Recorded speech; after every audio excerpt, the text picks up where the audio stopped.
Paz, Senhor, irmãos. Graças a Deus por mais essa oportunidade.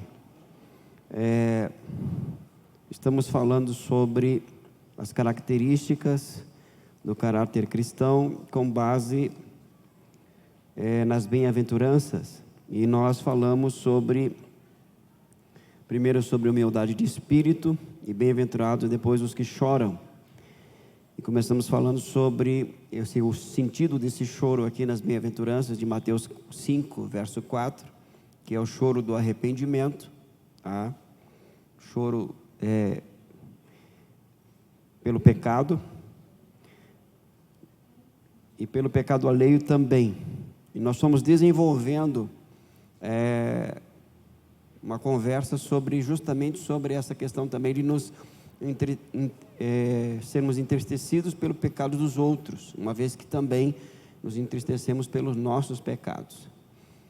Eu lembro que nós falamos também sobre o processo de disciplina em base de Mateus 18, porque lemos o texto de 2 Coríntios, e eu gostaria que você fosse para lá. O texto de 2 Coríntios, capítulo 5, em que Paulo ele lida com uma situação na igreja de um irmão, na verdade irmãos, né? Um irmão e uma irmã, em que eles tiveram relação sexual, né?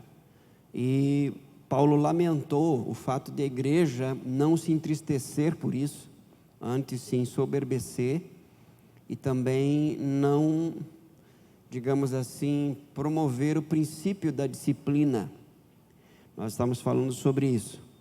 E falamos sobre o propósito da disciplina à luz da palavra de Deus, que é justamente visando sempre a restauração daqueles que pecaram, trazendo-os ao arrependimento para que eles, voltem à comunhão. Uma vez que esse assunto ele é bem, digamos assim, sensível, tá? Eu peço muita atenção dos irmãos e a participação dos irmãos também, no sentido de que qualquer dúvida você pode colocar, tá? Até se for o caso, depois a gente tiver que editar alguma coisa lá, porque às vezes o pessoal fica constrangido de falar alguma coisa, fazer alguma pergunta, alguma colocação, porque está sendo gravado, tá? Mas de repente você for falar alguma coisa e deseja que isso não saia na mídia ali, a gente pode editar depois, tá? Eu digo isso para que você entenda que tem total liberdade de trabalhar os assuntos, porque nós precisamos entrar nesses assuntos. Eu sei que são assuntos às vezes, eu não vou dizer polêmicos, mas sensíveis, e nós temos o Espírito de Deus que nos auxilia, que nos ajuda, que nos ensina, e a palavra de Deus. Então, fique bem à vontade, com toda tranquilidade, para trabalhar. Se você não entendeu, não compreendeu, até mesmo se discordar, você pode expor a sua discordância e nós vamos trabalhar juntos à luz da palavra de Deus. Ok? Você encontrou aí então 1 Coríntios capítulo 5? Vocês estão aí, não? Oh, aleluia. Oi? Perdão, 1 Coríntios. 1 Coríntios capítulo 5. Eu vou ler aqui a partir do verso 1 e a gente vai conversando, ok? Então vamos lá. 1 Coríntios capítulo 5. 1 Coríntios capítulo 5. Ouve-se por aí que entre vocês existe imoralidade, e imoralidade tal como não existe nem mesmo entre os gentios, isto é, que alguém se atreva a possuir a mulher do seu próprio pai. Ele está falando aqui do caso de um irmão que teve relação sexual com a madrasta, ambos membros da igreja. E isso foi notificado a Paulo, tá? Entenda o seguinte, 1 Coríntios é uma carta pastoral. A igreja está levando situações ao apóstolo, ele está respondendo, ele está pastoreando a igreja, está ensinando, ok? Esse é o contexto. Verso 2: E vocês andam cheios de orgulho, quando deveriam ter lamentado e tirado do meio de vocês quem fez uma coisa dessas. Olha só, Paulo já começa aqui chamando a atenção da igreja, porque a igreja não lamentou, não chorou e também não fez nada. Ok? Lembra que nós falamos lá a questão da disciplina? A disciplina é para filhos e visa restauração. Então não é uma atitude de vingança, não é uma atitude, né, autoritária, muito pelo contrário. E falamos também que a disciplina, ela faz parte da obra santificadora do Espírito de Deus na vida da igreja, porque gera temor, gera reverência.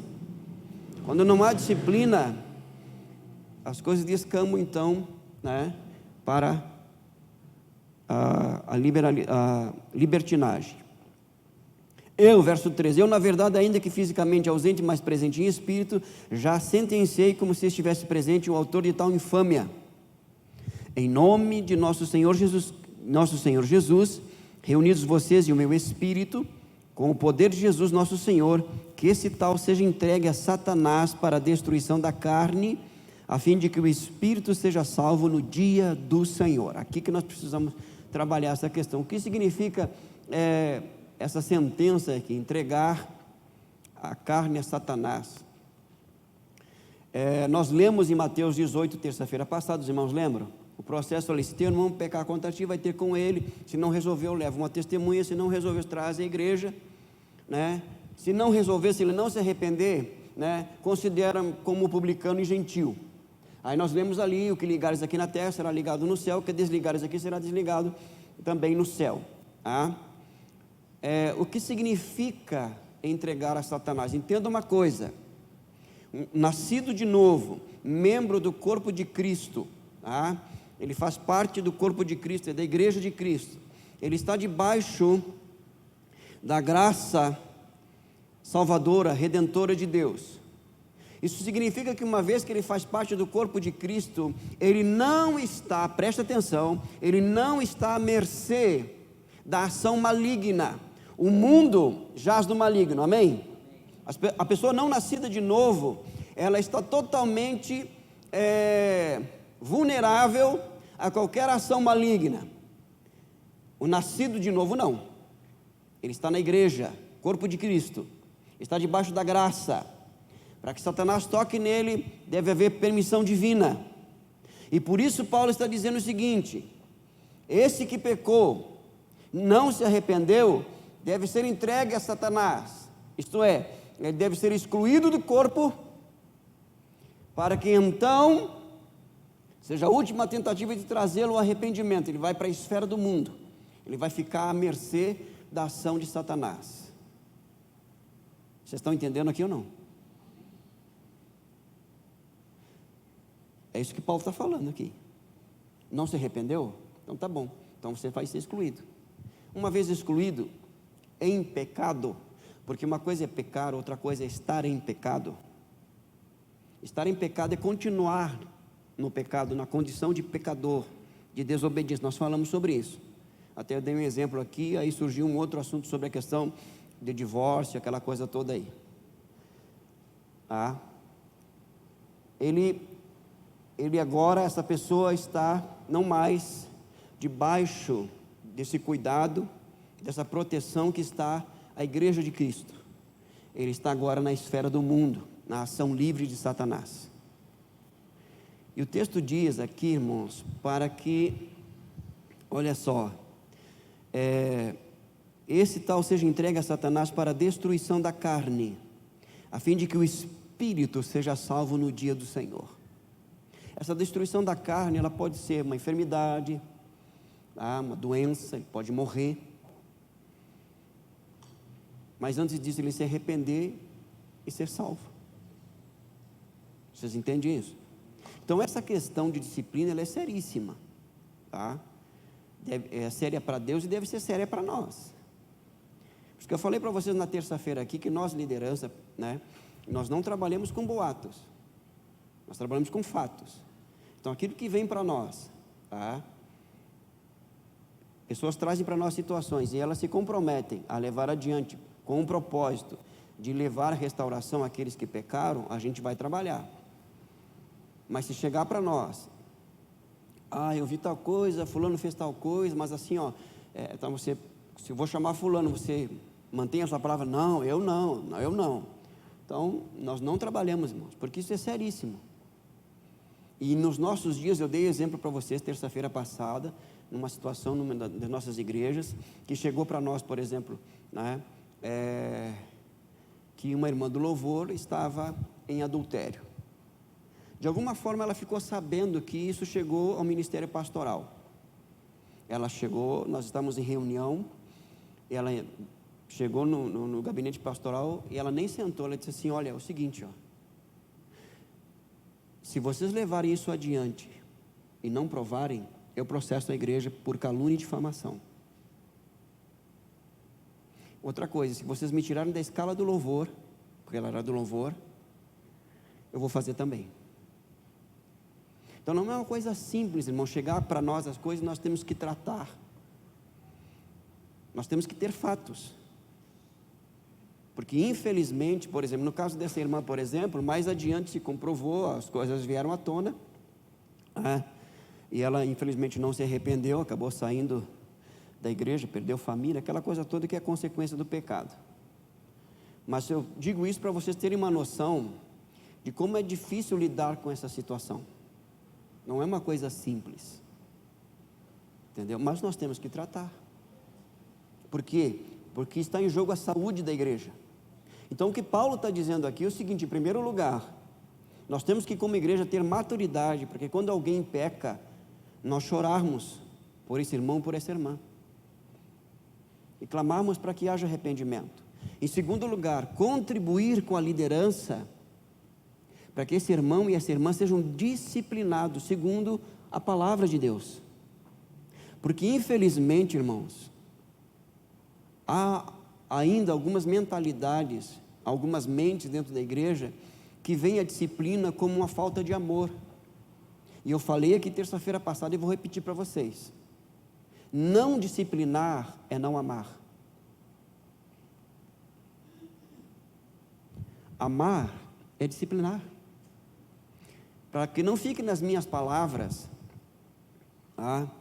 essa questão da disciplina, e lógico que eu estou falando aqui disciplina dentro da orientação bíblica, né, debaixo da orientação do Senhor, visando sempre, né, a restauração. Vá comigo aí para a carta aos Hebreus. Carta aos Hebreus, capítulo 12.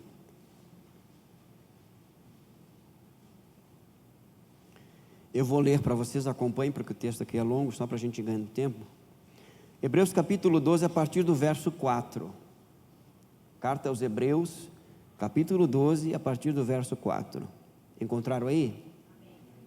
Na luta contra o pecado, vocês ainda não resistiram até o sangue, e vocês se esqueceram da exortação que lhes é dirigida como a filhos. Filho meu, não despreze a correção que vem do Senhor, nem desanime quando você é repreendido por Ele, porque o Senhor corrige ou disciplina, na sua versão, a quem ama, e castiga todo filho a quem aceita. Preste atenção, que essa é uma declaração divina, e que Deus disciplina filhos, tá? É uma ação do amor de Deus. É para a disciplina que vocês perseveram. Deus os trata como filhos. E qual é o filho que o pai não corrige? Mas se estão sem essa correção, da qual todos se tornaram participantes, então vocês são bastardos e não filhos. Isto é, se eu estou no pecado, e eu não estou sendo disciplinado por Deus, só tem uma resposta para isso: eu não sou filho de Deus, eu não nasci de novo, senão Deus estaria me disciplinando. É simples assim. Já falei para vocês aqui de algumas pessoas que chegaram para nós e disseram: pastor, mas eu estou muito bem, né? Deus me ama, olha o amor de Deus, olha, eu faço isso, aquilo, aquela coisa toda. Eu estou fazendo algumas coisas erradas aí, mas na misericórdia Deus não está me disciplinando. Por quê, pastor? É muito simples, você não é filho, é por isso que Ele não está te disciplinando. Você é bastardo. Pastor, o senhor está me julgando? Estou te julgando pela palavra de Deus. Julgar é discernir, não é condenar. Condenar é outra coisa. Você não é filho. O texto é muito claro, irmãos. Olha só, verso 9: além disso, tinha os nossos pais humanos que nos corrigiam e nós os respeitávamos. Será que então não nos sujeitaremos muito mais ao Pai espiritual para vivermos? Pois ele nos corrigiam por pouco tempo, segundo melhor lhes parecia. Deus, porém, olha o propósito aqui, Deus, porém, nos disciplina para o nosso próprio bem, a fim de sermos participantes da sua santidade. Por isso eu disse para vocês, a disciplina na igreja, ela é parte da ação santificadora do Espírito de Deus no corpo.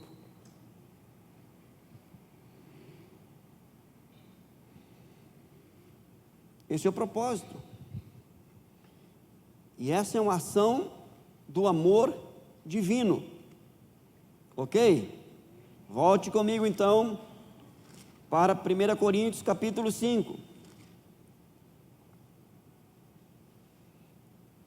Vai apertar um pouquinho mais, mas fique tranquilo. Jesus amado. Ninguém fala nada, não, meu Pai do céu. Vamos lá. Entendeu aí o que é entregar a Satanás? Entendeu, irmão? Aleluia. 1 Coríntios capítulo 5, então, verso 6. Não é bom esse orgulho que vocês têm. Está falando para os irmãos que não se entristeceram e não disciplinaram o irmão que pecou. Por acaso vocês não sabem que um pouco de fermento leveda toda a massa? Olha só, ele está falando aqui o seguinte, que o pecado não tratado, ele vai fermentar. É aquilo que eu falei para vocês, né?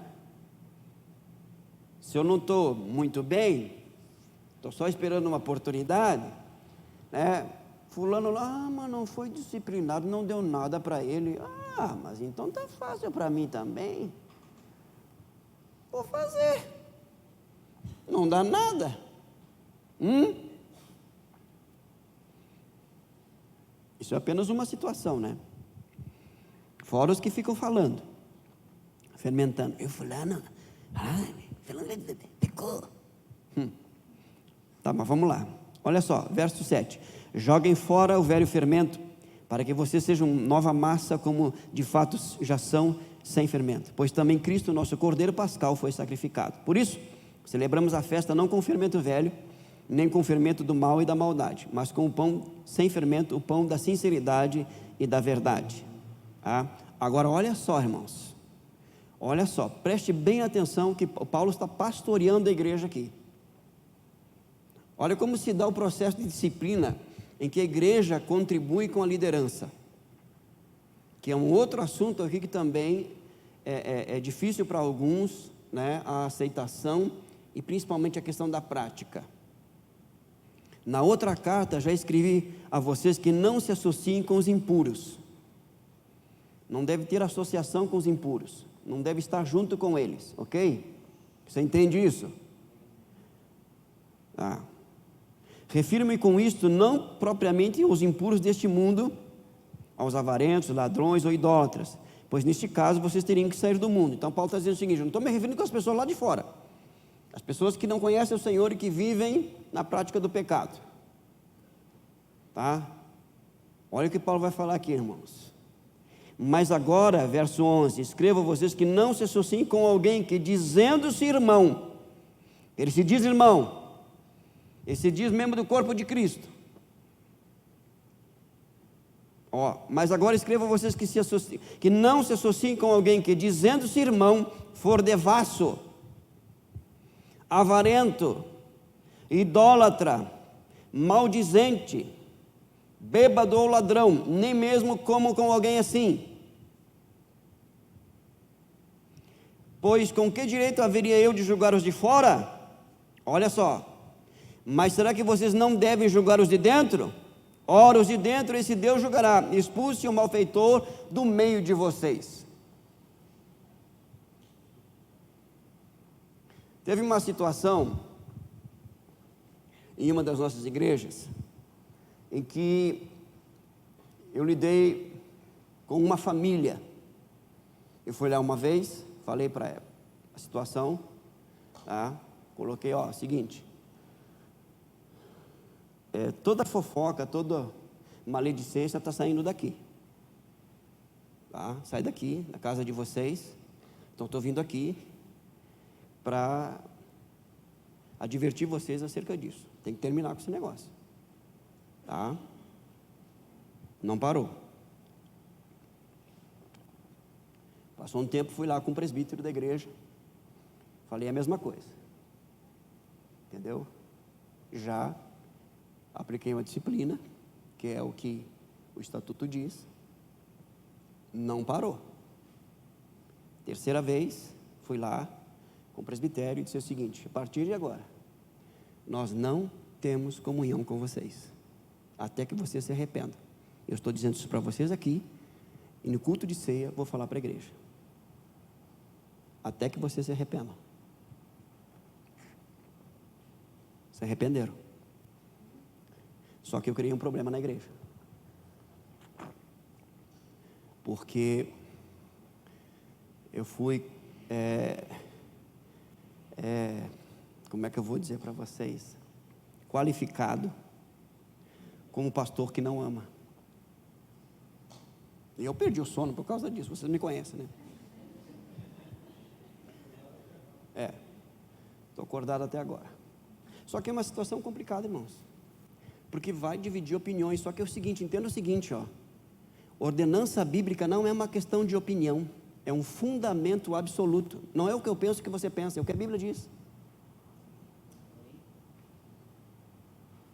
Claro que você não deve ser mal educado como eu, que algumas vezes eu fui, a tristeza e vergonha minha. Como a pessoa disse assim numa reunião de presbitério: pastor, mas a minha opinião não interessa a sua opinião. Nós não estamos lidando aqui com a sua opinião, nós estamos falando o que a Bíblia diz. Não é a sua opinião, não é a minha opinião, não é uma questão de opinião. A opinião está no mundo do relativo. Tá? Eu penso assim, eu penso assado, você tem a liberdade para pensar. Não. Princípio, mandamento é absoluto. Não se negocia, irmãos. E isto é agir em amor.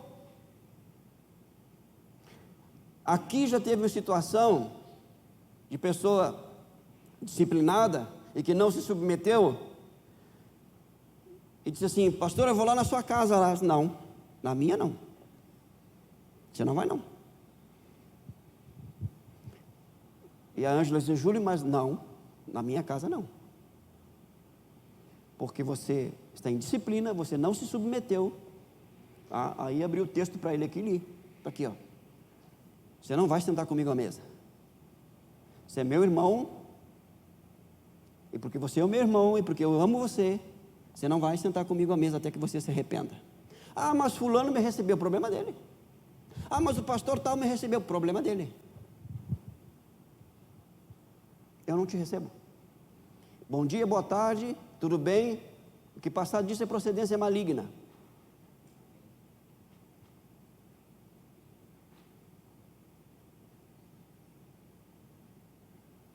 É dessa forma que nós contribuímos para a disciplina na igreja e a santificação do corpo de Cristo.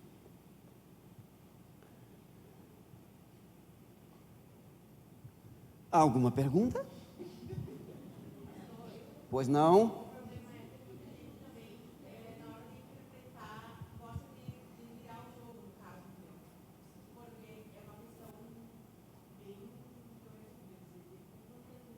É.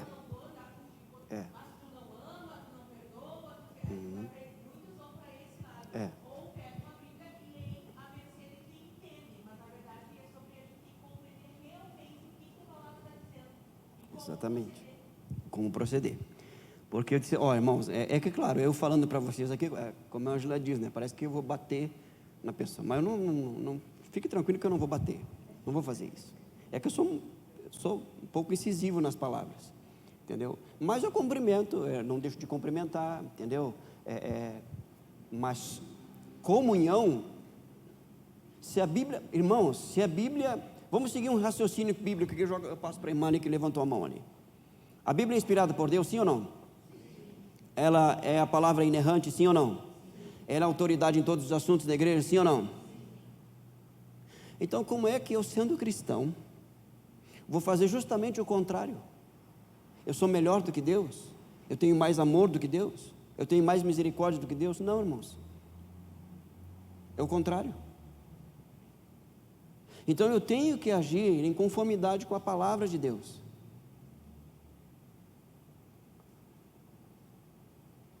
Para que haja santificação, para que haja temor, para que haja reverência, para que o Espírito de Deus não seja entristecido no corpo. Lembra do texto que eu falei para você de 1 Coríntios? O pessoal vai participar da ceia, né?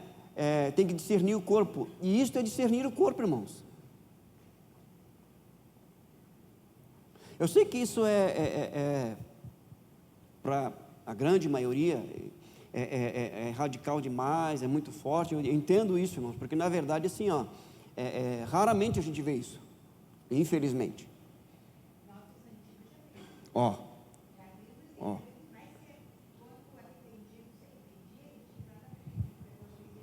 Então, pode falar, irmão.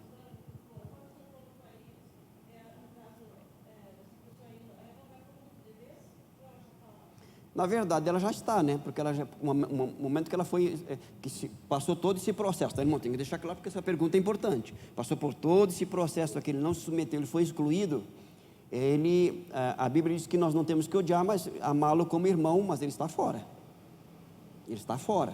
Ele está à mercê de uma realidade maligna, porque o mundo jaz no maligno. Por isso que a igreja, irmãos, a igreja está no mundo, mas ela não é do mundo. Ela está guardada. Por isso que é importante aqui, às vezes a gente fala sobre isso, pessoal, às vezes, a questão da comunhão, a questão de estarmos no corpo, entendeu? Fazemos parte do corpo, com todos os problemas, dificuldades e limitações, porque o corpo é composto por quem? Porque pessoas nascidas de novo, que estão sendo transformadas, que estão num processo de santificação. Elas vão errar, elas vão pecar? Vão. Mas a questão não é essa, a questão é como isso vai ser tratado. A questão é que quando a pessoa pecar, quando eu pecar, eu vou me deixar ser trabalhado, eu vou me deixar ser tratado, vou me deixar ser disciplinado. Essa é a grande questão.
Aí que está, esse tipo de postura, de atitude, tá? Por exemplo, se, eu não sei do caso, mas se for o caso, né, o membro da sua família foi disciplinado, se submeteu à disciplina, está no processo de disciplina, ok?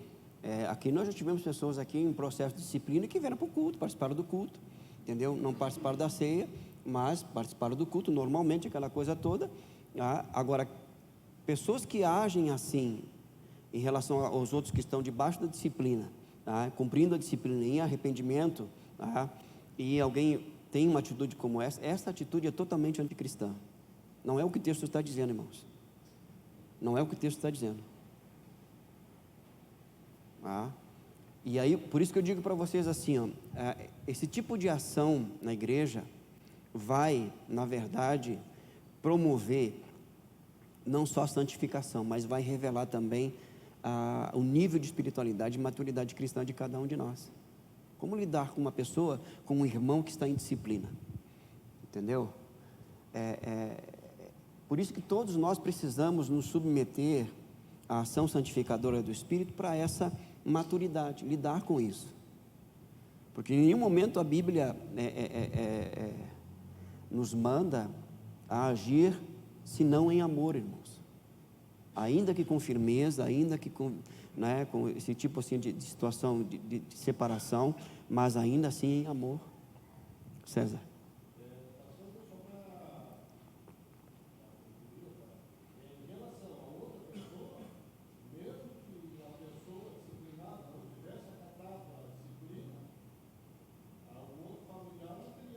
Ok, ok, sim, sim, sim, exatamente, 2 erros, exatamente, isso, exatamente, muito bem colocado.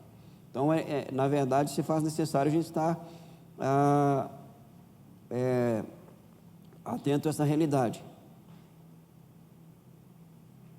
Depois, olha só, esse irmão, ele se submeteu à disciplina, se arrependeu e voltou para a comunhão do corpo, tá?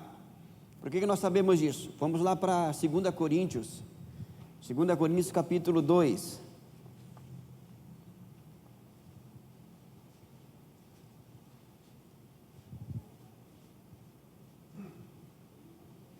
Olha só, 2 Coríntios capítulo 2, vou ler aqui para vocês do verso 5 ao verso 11.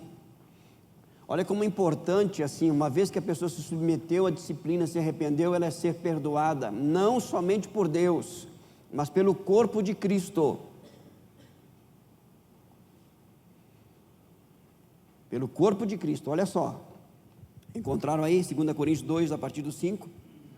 Ora, se alguém causou tristeza, não o fez a mim, mas para que eu não seja demasiadamente áspero, digo que em parte causou tristeza a todos vocês. Basta-lhe a punição imposta pela maioria, de modo que agora, pelo contrário, vocês devem perdoar e consolar, para que esse indivíduo não seja consumido por excessiva tristeza. Por que ele está escrevendo isso? Porque esse irmão se submeteu, se arrependeu, voltou à comunhão, mas alguns irmãos não receberam e não perdoaram. Por isso que Paulo está escrevendo isso para eles. Olha só, verso 8. Por isso, peço que vocês confirmem o amor de vocês para com ele. E foi por isso também que eu lhes escrevi, para ter prova de que em tudo vocês são obedientes. A quem vocês perdoam alguma coisa, eu também perdoo. Pois o que perdoei, se é que perdoei alguma coisa, eu fiz por causa de vocês na presença de Cristo. Olha só, para que Satanás não alcance vantagem sobre nós, pois não ignoramos quais são as intenções dele. Aqui cabe plenamente aquela expressão que o pessoal usa para quase tudo, né? Deu brecha para o diabo. Se o irmão ou a irmã, eles se arrependeram, voltaram à comunhão, e eu não perdoo, Satanás vai ter vantagem não somente sobre mim, mas sobre o corpo. Mas por quê, pastor? Porque nós somos membros do corpo. Olha o que Paulo está dizendo aqui. Se vocês perdoam, eu também perdoo, para que Satanás não alcance vantagem sobre nós.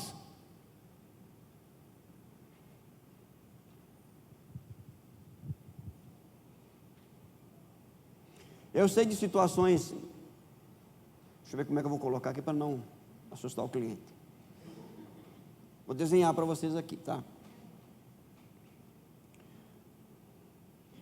No caso de um pastor que ele cometeu pecado, né? Foi disciplinado, se arrependeu, passado um tempo, ele voltou para a igreja para pedir perdão, e no momento que ele estava pedindo perdão, algumas pessoas se levantaram e foram embora e não perdoaram.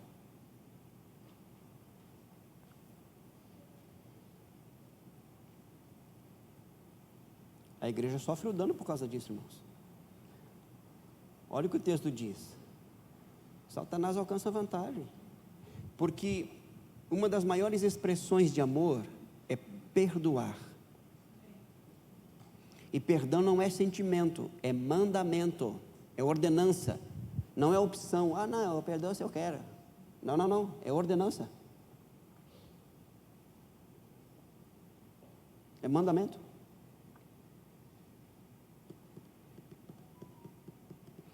Viram como é séria essa questão aqui?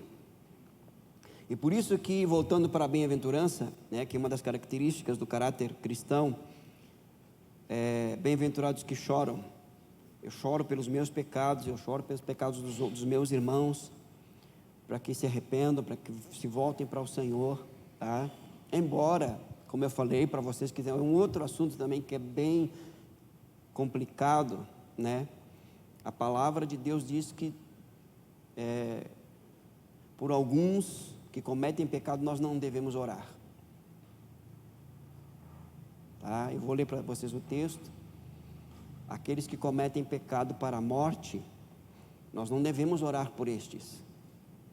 E a ordenança também. Só para dar um exemplo, isso no Antigo Testamento, por 3 vezes, se você ler o livro do profeta Jeremias, por 3 vezes, Deus disse para Jeremias: não ore mais a favor desse povo a mim, porque eu não vou te ouvir, eu vou disciplinar esse povo. Não ore mais por esse povo, porque eles cometeram pecado para a morte.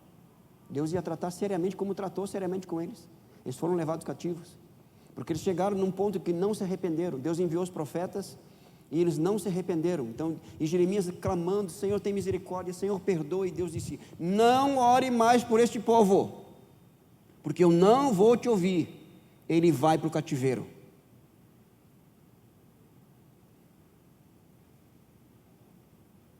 Então nós temos que ter cuidado, irmãos, de não chegar nesse ponto. E se alguém chegar nesse ponto, eu tive a triste experiência de ir orar por alguém, e claramente Deus disse: não ore por ele.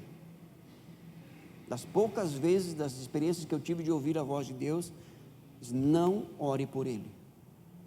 E logo em seguida me veio à mente esse texto. Vou ler para vocês. Ok, vamos trabalhar, porque essa pergunta é importante. Vamos lá. Na verdade, não são pecados, né? Mas é um pecado. E aí nós vamos definir isso, ok? Vamos lá para 1 João. Eu peço a sua atenção, tá? Porque há muita discussão sobre esse assunto e a gente lê o texto e uma coisa parece que está tão claro no texto aqui.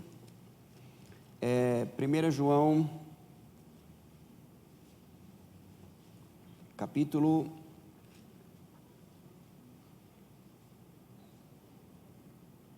1 João capítulo 5, a partir do verso 16, tá? Vou ler para vocês aqui. 1 João 5,16, acharam aí? Se alguém vê o seu irmão cometer pecado que não leva à morte, pedirá e Deus dará vida a esse irmão. Isso aos que cometem pecados que não levam à morte. Há pecado que leva à morte, e por esse não digo que se deva pedir. Toda injustiça é pecado, e há pecado que não leva à morte. Então, João está aqui identificando níveis de pecado, de prática pecaminosa. Ele diz que tem pecados que não levam para a morte, mas outros levam. Vamos entender, o texto vai responder. Verso 18: sabemos que todo aquele que é nascido de Deus não vive em pecado, porque quem é nascido de Deus guarda a si mesmo, e o maligno não pode tocar nele. Sabemos que somos de Deus e que o mundo inteiro jaz no maligno. Também sabemos que o Filho de Deus já veio e nos tem dado entendimento para reconhecermos aquele que é verdadeiro, e nós estamos naquele que é verdadeiro, em seu Filho, Jesus Cristo. Esse é o verdadeiro Deus e a vida eterna. Filhinhos, cuidado com os ídolos. Olha só, o que é pecado para a morte? A resposta está no verso 18. Todo aquele que é nascido de Deus não vive na prática de pecado. Deu para entender ou não? A pessoa, ela é contínua no pecado. Ela não abandona o pecado. Ela não deixa o pecado. A Bíblia diz que aquele que encobre as suas transgressões jamais prosperará, mas o que confessa e deixa alcançar a misericórdia.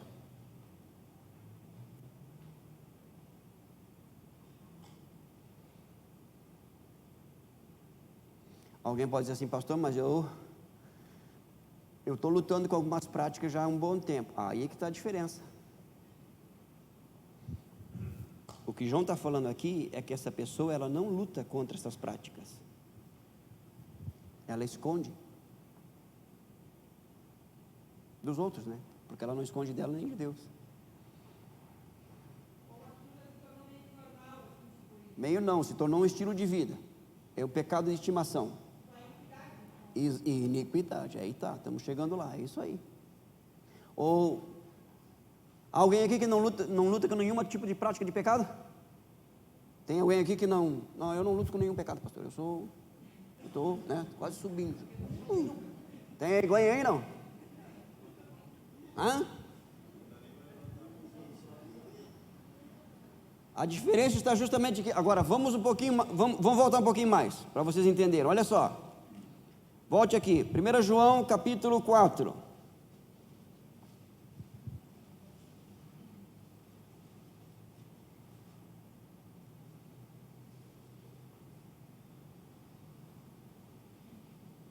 Deixa eu um pouquinho aqui só para ver. É que eu não estou com a minha Bíblia aqui, então eu fico meio perdido. Espera aí.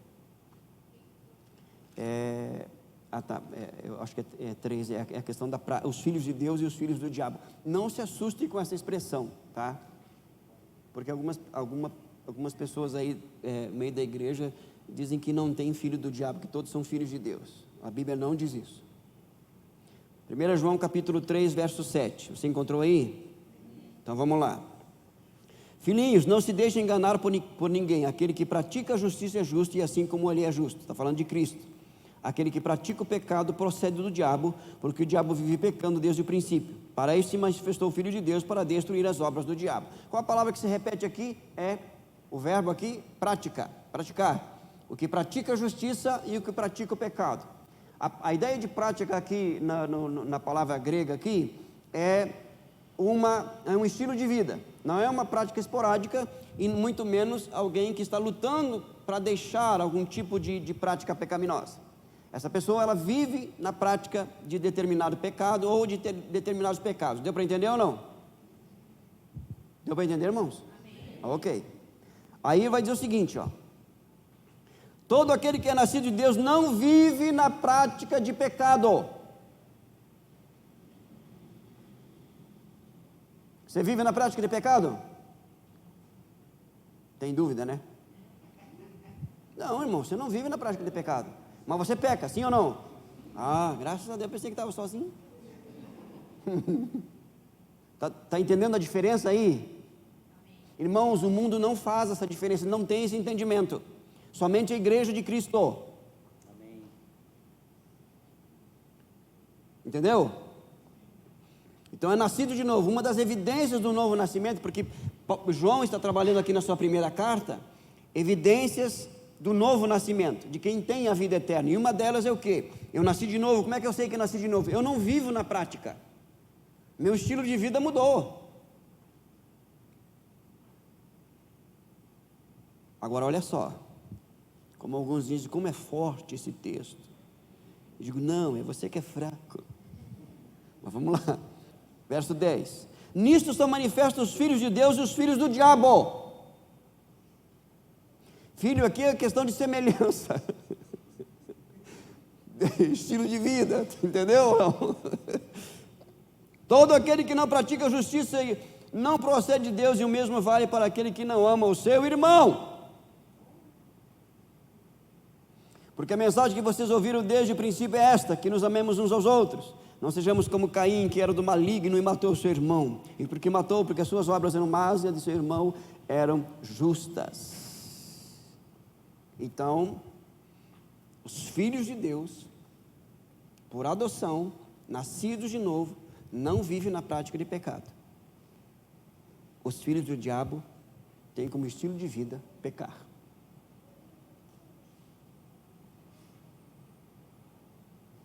Você já imaginou, irmãos, chegar aqui num culto de ceia e pregar o seguinte: bom, hoje nós vamos ouvir sobre o tema os filhos de Deus e os filhos do diabo. Você vai se encaixar em um ou outro, não pode nos dois, é somente num. Então eu vou ler o texto, vou expor a palavra, e você vai se identificar, se você é filho de Deus ou você é filho do diabo. Não seria uma boa pregação, irmãos? Seria ou não seria, irmãos? Ué, quem é que faz essa diferença? É a religião? É a igreja? Não, é Deus. É Deus que faz. É lógico que eu não vou sair por aí, ô filho do diabo, eu quero te falar do amor de Cristo. Eu não vou falar isso, né, irmão? É lógico que não vou falar isso, né? Nós temos esse entendimento. Ele está falando para a igreja. Está falando para a igreja. Exatamente. Ok?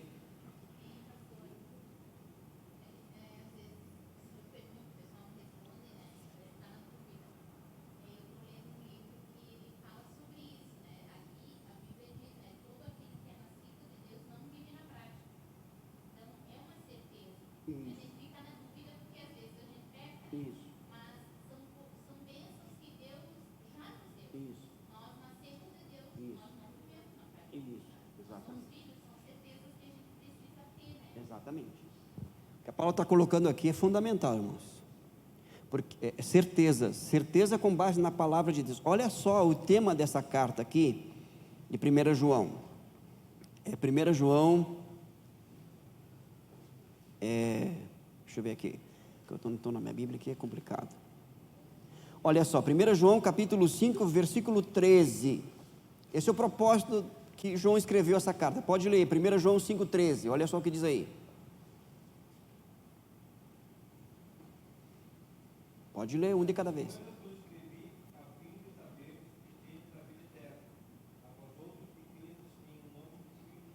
O verbo saber no grego ali, é algo concreto, matemático, é certeza.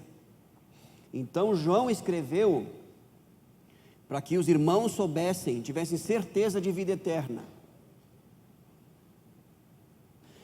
Eu me surpreendi uma vez em uma de nossas igrejas, numa escola bíblica, e que eu falei, eu afirmei, né? Eu disse, irmãos, nós temos certeza da vida eterna. E alguém levantou a mão, já com bastante tempo de vida cristã, e disse, pastor, ninguém tem certeza da vida eterna, isso não está na Bíblia. E como eu era novo, na minha experiência ministerial, eu disse, não tem na sua, porque na minha tem. Eu deveria ter dado uma outra resposta. Pois é, irmão, não tem, então vamos ver se não tem, vamos caminhar junto, vamos ver se não tem. Hoje eu já diria isso, não tem, irmão, é mesmo? Você tem certeza? Esse é um dos textos. Nós devemos ter certeza, com base no que a Bíblia diz. Estas coisas eu escrevi para que saibam que tendes a vida eterna. Você tem a vida eterna. Quais são as evidências? Porque, irmãos, a nossa tendência é supervalorizar ou focar nos nossos erros, nas nossas falhas, nos nossos pecados, em detrimento da obra que o Espírito de Deus está fazendo em nós. Como é que você enxerga mais as suas falhas hoje? Você não enxergava antes. Não lhe incomodava, não lhe entristecia, não lhe frustrava, não trazia um pensamento assim para você, assim, antigamente, quando você fazia as coisas erradas. Será que eu sou filho de Deus? Por que você tem essa luta hoje? Só tem uma resposta, irmão. Porque você nasceu de novo. O nascido de novo, ele entra em crise. E olha, preste bem atenção. Um dos sinais em que Deus está te tirando de um nível de maturidade para outro, que você está crescendo, é uma crise. Crise. Sabe aquela crise que assim, será que eu nasci? Não é possível, eu não consigo vencer isso aqui, meu Deus, eu tenho orado, tenho lido a palavra, tenho jejuado, tenho buscado ajuda, meu Pai do céu. Crise. Que é, na verdade, é um momento em que você é de transição, você está saindo de um nível para outro. Você já teve essa crise ou não? Vai ter outras. Porque você está crescendo, você está amadurecendo, o Espírito está trabalhando. Quando que elas vão terminar? Na glória. Lá não vai ter mais. Aqui vai ter. Você está crescendo. Então é o seguinte, ó, não menospreze, não deixe para lá a questão dos seus pecados, mas também não supervaloriza, irmão. Aquele que começou a boa obra em vós é fiel para completá-la até o dia do Senhor Jesus Cristo. Há uma ação transformadora na sua vida. O fato de você ter fome e sede, de querer mudar, ser transformado, se parecer com Cristo, irmão, isso não é obra do diabo. O diabo não vai soprar na sua vida, você tem que se parecer com Cristo aí. Não, isso é obra do Espírito de Deus na sua vida, irmã Silvana.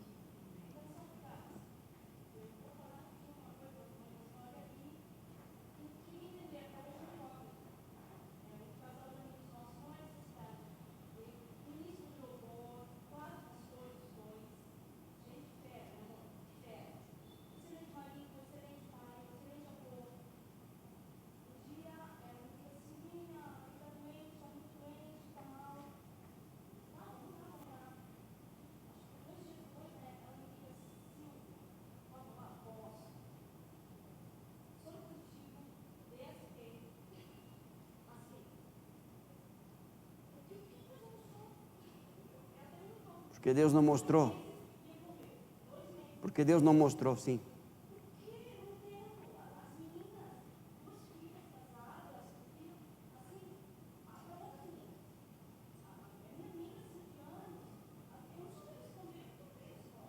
Ok. Os irmãos entenderam?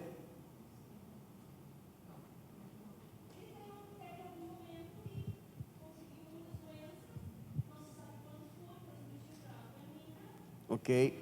Ambos eram da igreja, ministério de louvor, tá. Ok, ela está falando o seguinte, um casal com filhos na igreja, firmes na igreja, casado tudo certinho, de repente ele adoeceu, fez os exames, tá?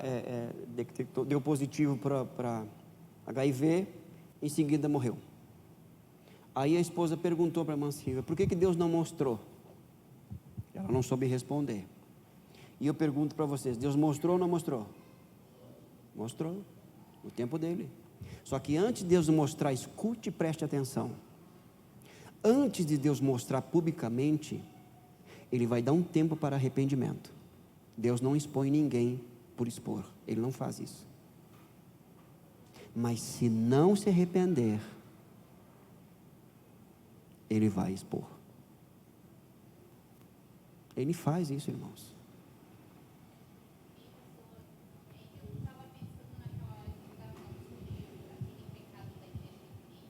Sim.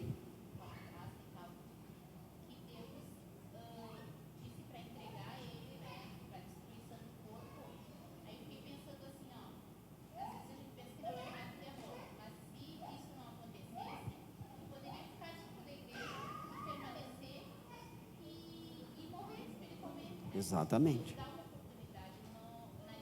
Na disciplina. Na disciplina. Um exemplo disso, nós já estamos terminando, nosso tempo aqui terminou aqui também, né? Só para você refletir, porque é o seguinte, ó.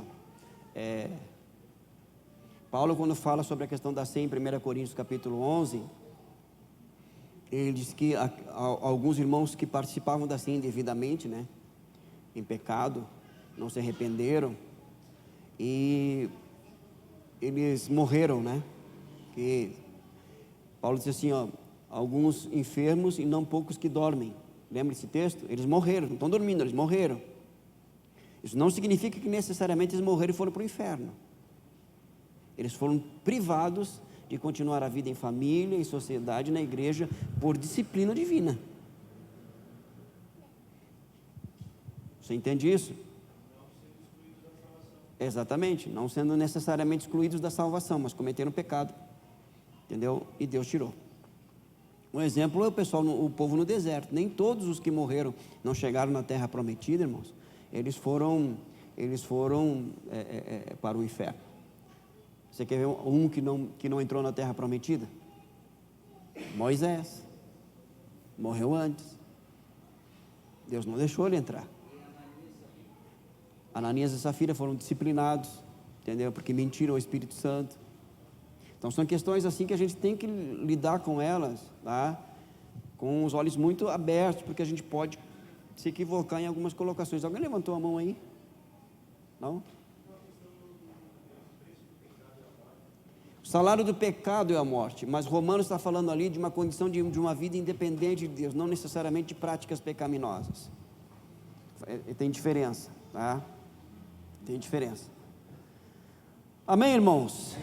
Nos ajude em oração, medite, tá? Faça a leitura e traga, compartilhe as suas dúvidas, suas colocações, suas discordâncias, para que a gente possa trabalhar junto aqui, juntos crescermos debaixo da graça e da direção do Espírito de Deus. Amém? Porque é Ele que nos ensina, leia a palavra, leia bons livros e ore, pedindo sempre para que o Espírito de Deus traga entendimento e compreensão, porque Ele é o que nos ensina todas as coisas. Vamos orar? Após a oração, você que trouxe a sua oferta, poderá colocar no gasofilácio. Nosso Deus e nosso Pai, nós te damos graças por esta noite, Senhor, e por tua boa palavra, Senhor.